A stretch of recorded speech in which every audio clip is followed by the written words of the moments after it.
Good morning. And today's topic is how to outsmart a bully.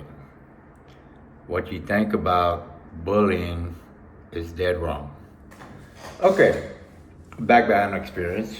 At 16, I was the star of the varsity football team. I had been a star ever since I was a seventh, eighth grader. And apparently, some of the junior varsity didn't like me being so athletic and the team captain. So some of them ganged up and bullied me and beat me up. So that was my first case of post-traumatic stress disorder. Now, after that incident, I withdrew. I went within myself, and I didn't want to speak about it to anybody. Nobody knew about it. But if I had to do it all over again, then I would have stood my ground that day. I guess over time you realize what you regret, and you also hopefully become better at doing what you need to do to get by instances such as that, or future instances that come up that will come up in the future. Now, this is my advice for all the parents who have children who are being bullied, and it's just through my experience. But I do have education, and as far as mental health counseling and in psychology, also therapy. I have individual therapy. I have group therapy for 13, 14 years. So I do know how to basically deal with that, to be perfectly honest. And I've come up with a few ideas that parents can use to what you call help their child. Because when you have a child, you are obligated to for the rest of your life. You're there to be their guide. You're there to support them, not financially, because every child and every person, regardless if it's man or female, independent or dependent, has to learn to swim on their own, especially when they're growing up. They have to learn how to be independent and self-sufficient. Now, here's my tips. If you have a child that's constantly being bullied, maybe for stereotypical idealization, they don't fit in the crowd, they have very low friends, or a few friends in their friendship circle, because you have to understand that social life is primarily in the mainstream, and everybody dresses like each other, and they kind of do the same thing. They hang around with like-minded people, while different and unique people tend to hang around with different kind of people and unique. There are some that hang around by themselves, and that's perfectly okay. It's not that they're isolating. They just learn that solitude is their power, and that's where they love to deeply think. Now, when it comes to someone who is getting bullied, there's two ways you can fight. There's one with the pen and one with the sword. Now, this series is not going to promote nor talk about the sword, or quote unquote or quote unquote violence towards the one who's being violent towards you.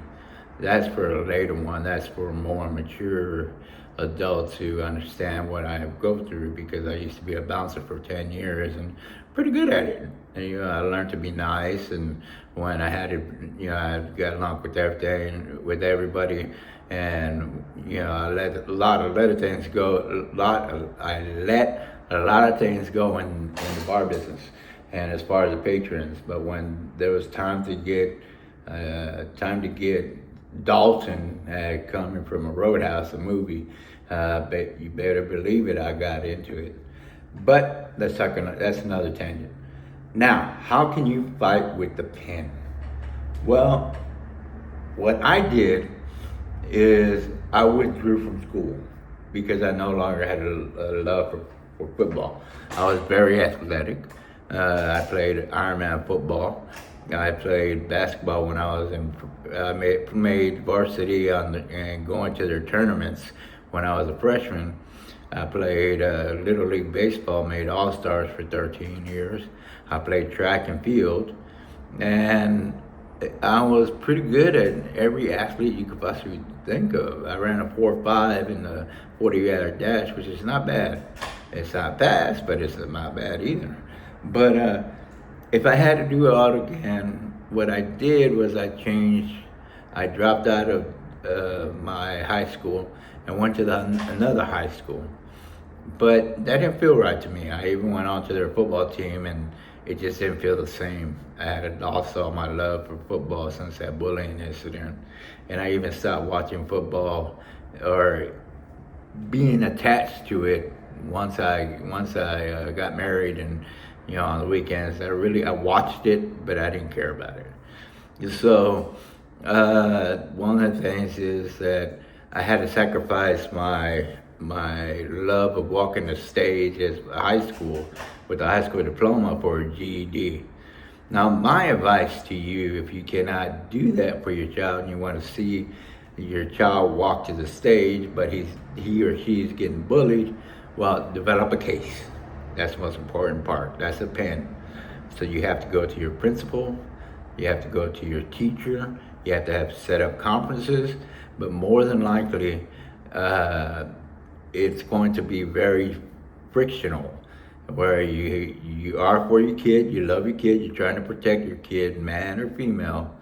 It does not matter. Dad, mother, brothers, sisters, cousins, it does not matter. What matters the most is their protection. And what matters for you is to lobby for their rights. Hopefully they can find people they can hang around with if they tend to be by themselves.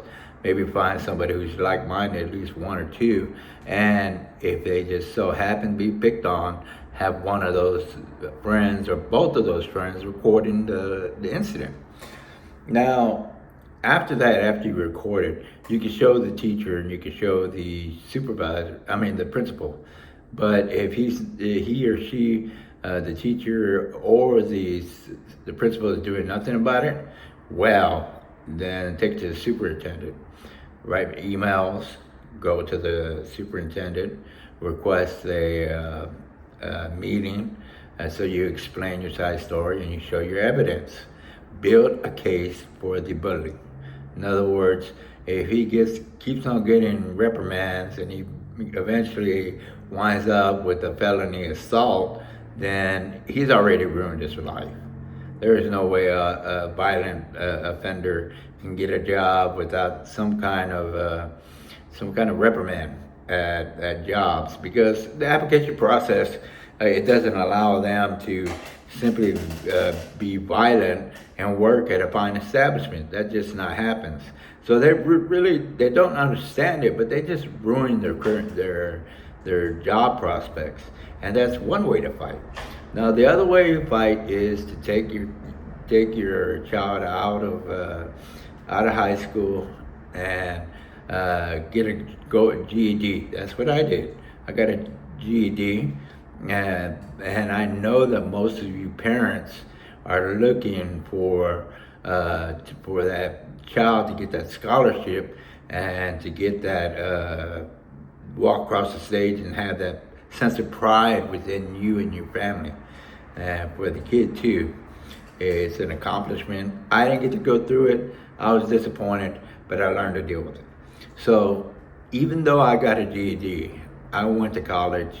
I think I've been to 8 different colleges, and I've got a couple certifications, and I've got a bachelor's and working on my master's. It's okay. There are scholarships out there you can apply for, and your kid, if they're advanced kid, then those scholarships can come easily. Yes, you want them to stay in school and get that athletic scholarship or band scholarship or music scholarship. But let's face it, the only people that really get scholarships are cheerleaders, athletes, you know, things that pretty well what you call uh, can guarantee a four-way scholarship, a four-way ride into college. Now, not to say that academics can't, they do. They really do help. But to be perfectly honest, you know, anything can happen. So the best thing to do is to build a case, and that way you can record every time there was an incident. It's like you'll get tempted. You may want to get involved, but you have to talk to your children every day, and you have to be mindful of what their feelings and what their emotions are, their moods, what triggers them. If there's isolating in their house, if they're not eating, if they're losing weight, if they're depressed all the time, if they're avoiding things and people, which is perfectly fine. Avoiding bullies is a very fine answer to the question, because I did it. But you live to find another day. You don't. You have to learn how to take the first punch. And later, when I became fought with a sword, I had to learn how to take a couple punch, because it proved then I could self-defend myself. It was righteous. It was a rightful act. Now, when I was in bar business for 10 years as a bouncer, I realized that I couldn't win all the fights, and I didn't. There were some guys that were just way bigger and more tougher than I. But it taught me a lot about my strengths. Now, when it comes to getting the superintendent of the district involved, then lobby. Just like you would lobby for a Democrat or a Republican, you do the same thing for a law.